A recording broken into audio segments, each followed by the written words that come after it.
আসসালামু আলাইকুম।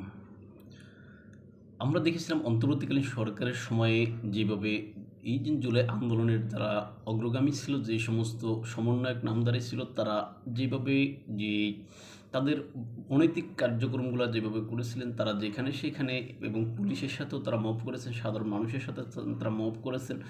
এ সাবেক এমপি মন্ত্রী যারা ছিল তাদের বাসায় তারা মব করেছেন, চাঁদাবাজি করেছেন, বাদ দেননি কিছু। এই সমস্ত মবকারীদেরকে কোনো মবকারীদের বিরুদ্ধে কোনো ব্যবস্থা নিতে পারেনি অন্তর্বর্তীকালীন সরকার।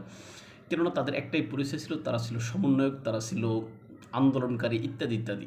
কিন্তু এই যে গেল 12ই ফেব্রুয়ারি যে ত্রয়োদশ জাতীয় সংসদ নির্বাচন অনুষ্ঠিত হয়, সেখানে বিএনপি ভূমিধস বিজয় অর্জন করে, 2/3 যে ভোটে যে বিজয় অর্জন করে, সেই বিজয়ের পরে পুলিশের ভিতরে যে একটা গ্রিন সিগন্যাল যায় যে তারা এই জুলাই পুলিশ হত্যাকারী যারা রয়েছে তাদের বিচার করবে, এরকম খবরাখবর আমরা শুনতে পেরেছি। এখন এই যে বিএনপি সরকার বা বর্তমান সরকারকে আসলেই পুলিশ হত্যাকারীদের বিচার করবে কিনা, এই বিষয়গুলো নিয়ে দর্শক আমরা আলোচনা করব। আশা করি আপনারা সম্পূর্ণ ভিডিওটা দেখবেন এবং আপনাদের মূল্যবান মতামত কমেন্ট বক্সে লিখে জানাবেন। চলুন শুরু করা যাক।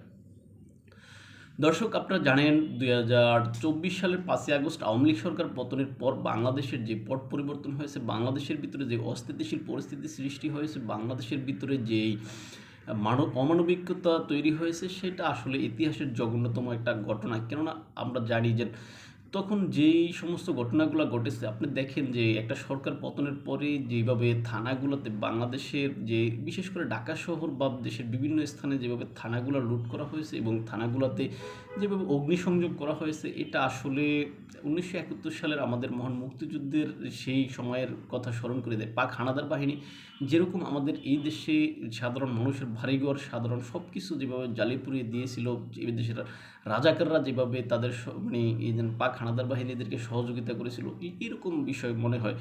আপনি দেখেন যে বাংলাদেশের ইতিহাসে এরকম জঘন্যতম ঘটনা আর ঘটছে কিনা আমার জানা নাই। কেননা আপনারা জানেন, এই যে বাংলাদেশের সরকার আসে, সরকার 5 বছরের জন্য চলে যায়, এরকম ঘটনা ঘটে, কিন্তু এইভাবে থানা লুট করা বা থানায় অগ্নিসংযোগ করা এরকম ঘটনা ঘটেনি, যেটা 2024 সালে 5ই আগস্টে ঘটেছে। তারপর আপনি দেখেন কোনো এমপি মন্ত্রীদের বাড়িতে যায় মব করা, যাক সেটিও বাদ দিলাম যে তারা রাজনৈতিক ব্যক্তি, তাদের কাছে বাড়িতে মব করছে বা তাদের কাছ থেকে চাঁদা নিচ্ছে বা তাদের যেই আপনার তার রাজনৈতিক ব্যাকগ্রাউন্ড থাকার কারণে তাদেরকে হয়তো বা কোনোভাবে তাদেরকে মানে শাস্তিমূলক ব্যবস্থা নেওয়া যায়, এভাবে হয়তো বৈধতা দিতে চেষ্টা করা যায়। কিন্তু আমি বৈধতা দিচ্ছি না, মানে কোনো অন্যায় করে ঠিক না, কেউ যদি অন্যায় করে সেটা শাস্তি দেবে আদালত, আমি এটাতে বিশ্বাসী। কিন্তু তারপরে ধরে নিলাম তারা রাজনৈতিক ব্যক্তি, হয়তো তাদের দ্বারা কেউ ক্ষতিগ্রস্ত হয়েছে ইত্যাদি ইত্যাদি। কিন্তু আপনি দেখেন যে গাজী গ্রুপের মতো যে প্রতিষ্ঠান, বাংলাদেশের একমাত্র টায়ার উৎপাদনকারী প্রতিষ্ঠান যে গাজী গ্রুপ, হ্যাঁ, সেই গাজী গ্রুপ কে দীর্ঘ প্রায় আপনার 1 মাসের মতো সময় বা 30 দিন প্লাস সময়ের মতো লুট করেছে। সেই লুট করার পরে সেই গাজী গ্রুপের কোনো ব্যবস্থা নিতে, মানে গাজী গ্রুপকে রক্ষা করার জন্য কোনো ব্যবস্থা আমাদের বাংলাদেশ সরকার অর্থাৎ তৎকালীন সরকার নিতে পারেনি। তাহলে এই দায় কার? এই দায় বাংলাদেশের, এই দায় বাংলাদেশের তৎকালীন যারা রাষ্ট্র ক্ষমতায় ছিল তাদের। আপনি দেখেন পিলখানার সাম্প্রতিক সময় পিলখানার যে হত্যাকাণ্ড বা পিলখানার যেই আপনার যে হত্যাকাণ্ডের বর্ষ মানে যেই কত বছর জানি পূর্ণ হয়েছে এরকম সময় গেছে, তখন আমরা দেখেছি সামাজিক যোগাযোগ মাধ্যমগুলোতে সবাই তৎকালীন সরকার অর্থাৎ শেখ হাসিনাকে মামলা করার জন্য একটা পক্ষ মানে এটা বলে। এখন শেখ হাসিনার প্রতি মামলা দিতে কেন বলে? কারণ কি, তখন শেখ হাসিনার রাষ্ট্র ক্ষমতায় ছিল, এই জন্য দায় তার উপরে দিচ্ছে। হ্যাঁ, এখন যদি এই যে ওই পিলখানা হত্যাকাণ্ড বা এরকম ঘটনার জন্য যে সরকার আমলে যে ঘটনা ঘটে, যেমন 21 আগস্ট গ্রেনেড হামলা, ওইটার জন্য দায় যেহেতু বিএনপিকে দিচ্ছে, কারণ কি বিএনপি তখন রাষ্ট্র ক্ষমতায় ছিল। এখন এই যে গাজী গ্রুপের মতো এরকম প্রতিষ্ঠান ধানমন্ডি 32 নম্বর ভাঙা, এছাড়া মাশরাফির বাড়িতে আগুন, আরও অন্যান্য নেতাকর্মীদের বাড়িতে, মানে এমপি মন্ত্রীদের বাড়িতে আগুন দেওয়া, এই সমস্ত ঘটনাগুলোর দায় তো তাহলে এই যে অন্তর্বর্তীকালীন সরকারের প্রতি পড়ে।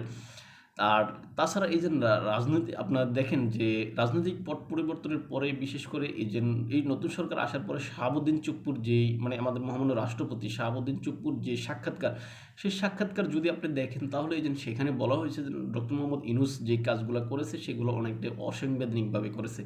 তাহলে আমাদের সংবিধানে উল্লেখ আছে, কেউ যদি অসাংবিধানিকভাবে কোনো কাজ করে তাহলে তার সর্বোচ্চ শাস্তি মৃত্যুদণ্ড।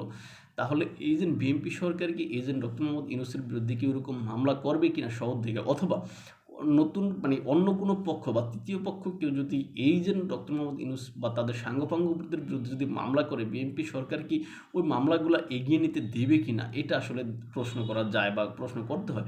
আর তাছাড়া এই যে আমরা যে আলোচনার মূল বিষয় ছিল যেটা জেনে, এই যে জুলাই আন্দোলনকারী যারা ছিল তারা যেভাবে মব করেছে, যেভাবে তারা এই যে পুলিশ হত্যা করেছে, পুলিশ হত্যা করার পরে তারা যেভাবে যেভাবে রাষ্ট্রীয় সম্পদ ধ্বংস করেছে এবং পুলিশ হত্যা করেছে, এবং এগুলো তারা বিভিন্ন সময় বিভিন্ন মিডিয়াতে, টক শোতে, বিভিন্ন জায়গায় তারা স্বীকার করেছে।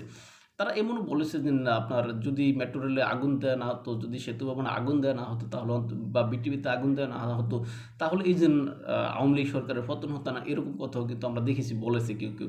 হ্যাঁ, এখন আবার কোনো সমন্বয়ক এমন কথাও বলেছে যে আমরা পুলিশকে মেরে এই গাছে ঝুলিয়ে রেখেছি বা পুলিশকে মেরে পুড়িয়ে দিয়েছি, এরকম কথাও বলেছে।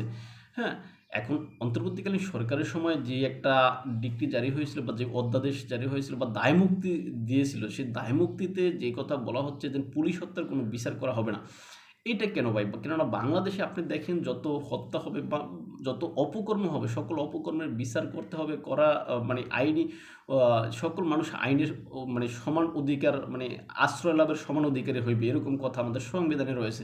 সুতরাং এই যে বাংলাদেশের সংবিধানের উদ্যোগে এই যে দায় মুক্তি দেয়, হ্যাঁ দিতে পারে, কিন্তু দায় মুক্তি দিলে আপনি যে সমস্ত ব্যক্তি এখানে, কেউ কেউ বলতেছে যে 40 জনের মতো পুলিশ হত্যা হয়েছে, কেউ কেউ বলে দেন প্রায় 300 জন প্লাস, 300 থেকে 400 জন প্লাস পুলিশ হত্যা হয়েছে। এখন সংখ্যা যেটাই হোক, এখানে থানার সংখ্যা প্রায় আপনার 14, এখানে 15 থেকে 20টি থানা পুরো মানে জ্বালিয়ে দেওয়া হয়েছে, এবং এই রাজধানী ঢাকার কথা বলছি, রাজধানী ঢাকাতে 15 থেকে 20টি থানা জ্বালিয়ে দেওয়া হয়েছে। তারপর ব্যাপক পরিমাণে অস্ত্রশস্ত্র লুট হয়েছে, গোলাবারুদ লুট হয়েছে, এটা আমরা সবাই দেখেছি। সরকার সেটা মানে এখনও মানে অন্তর্বর্তীকালীন সরকার আমলে সেগুলা এখানে তারা উদ্ধার করতে পারেনি। এখন সব মিলিয়ে এই যে পুলিশ সদস্যদের হত্যা হইলো, থানা পুরানো হইলো, অস্ত্রশস্ত্র লুট হইলো, এগুলোর জন্য কেন মামলা হবে না, এগুলোর কেন বিচার করা যাবে না? কারণ যে সমস্ত পুলিশ সদস্যগণ মারা গেছেন তাদেরও তো পরিবার আছে, তাদেরও তো মা বাবা, আত্মীয় স্বজন, ভাই বোন, স্ত্রী, সন্তান সবাই রয়েছে। সুতরাং তাদের এটা বিচার করতে হবে, এটা মানে তাদের এই হত্যার বিচার তো অবশ্যই তাদের পরিবার পেতে পারে। কেন আপনারা দেখেন বাংলাদেশে শরীফ ওসমান হাদি তিনি নিহত হলেন, যে কোনো যেভাবে হোক, যারা তাকে গুলি করছে ইত্যাদি ইত্যাদি। হ্যাঁ, এখন হত্যা করার পরে তাকে তার পরিবারের পক্ষ থেকে বা তার পরিবারকে আমরা দেখলাম যে সরকার ব্যাপক পরিমাণে সহায়তা করলো। তার বড় ভাইকে, শরীফ ওসমান হাদির বড় ভাইকে এই যে আমাদের বিদেশি দূতাবাসে চাকরি দিল, তাও লন্ডনের মতো জায়গায়। হ্যাঁ, তারপর তার পরিবার আরও অর্থনৈতিকভাবে স্বাবলম্বী হলো। যদিও উচিত ছিল তাদের স্ত্রীকন্যা, মানে হাদির স্ত্রীকন্যা যারা আছে তাদেরকে সহযোগিতা করা, সরকার সেই বিষয়টা মাথায় নেয়নি। বর্তমানে সেটা নিয়ে অনেক কেওয়াজ আছে, যাক সেই বিষয় নিয়ে হয়তো আমরা অন্য সময় আলোচনা করব। কিন্তু এখানে এই যে পুলিশ সদস্যরা রাষ্ট্রের দায়িত্ব পালন করতে গিয়ে, পুলিশ সদস্যরা যারা রয়েছে বর্তমানে, যারা দায়িত্বে রয়েছে পুলিশ সদস্যরা, তারাও তো রাষ্ট্রের প্রতি আনুগত্য থেকেই তো রাষ্ট্রের যে নির্দেশ আছে ওই নির্দেশ পালন করে।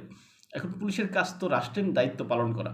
এখন সেই পুলিশ রাষ্ট্রের দায়িত্ব পালন করতে গিয়ে পুলিশ সেখানে নিহত হয়েছে, সেই আমাদের আইন অনুযায়ী সেই নিহত পুলিশ সদস্যরা তাদের যেই আইনি সুরক্ষা বা আইনি বিচার তারা পাবে। এখন সেটা না করে এই যে পুলিশ সদস্যদের পরিবার নীরবে নিবৃত্তে কাঁদতেছে, আমাদের সরকার বা মানে সাবেক অন্তর্বর্তীকালীন সরকার তারা বলে দিয়েছে বা তারা যেই দায় মুক্তি দিয়ে গেছে যে পুলিশ সদস্যদের হত্যার বিচার হবে না, তাহলে এই যে হোক 40 জন, হোক 300 জন বা 400 জন, যেটাই হোক না কেন সংখ্যা, তাদের পরিবার, তাদের সদস্যগণ, মানে পরিবারের সদস্যগণ তারা বিচারটা পাবে না কেন? তারা কি এই বাংলাদেশের নাগরিক না? এখন আমাদের এই যে বিএনপি সরকার আমরা দেখছি বা বর্তমান সরকার যারা যাদের ভিতর থেকে একটা সিগন্যাল গেছে যে পুলিশের ঊর্ধ্বতন কর্মকর্তাদের কাছে যে এটার বিচার হবে, এই বিষয়ে হয়তো পুলিশের ঊর্ধ্বতন কর্মকর্তারা তাদের কাছে যে ভিডিও ফুটেজ বা যে সমস্ত ফুটেজগুলো বিভিন্ন জায়গার সিসিটিভি থেকে সংগ্রহ করা আছে, এটা কিন্তু তাদের কাছে কিন্তু প্রমাণ আছে। এখন সেই প্রমাণগুলো তারা সংগ্রহ করে রেখেছে এবং তারা সেগুলো হয়তো গোপনে তারা যাচাই বাছাই করতেছে।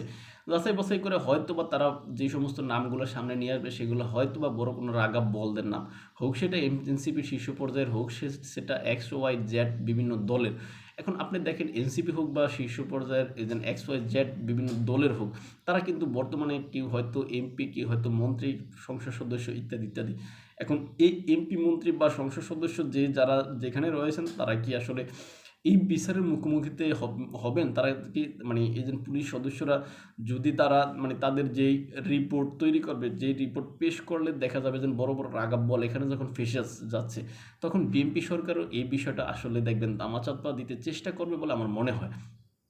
কেননা পুলিশ সদস্যদের যে আপনার যে পুলিশ সদস্যরা যেন তাদের যে সহকর্মীদের যে বিচার, মানে হত্যা করেছে হত্যার বিচার যেন তারা পাবেন, এটা আমার কাছে মনে হয় না। কেননা এখানে সবাই নিজেদের স্বার্থে আসলে থাকে।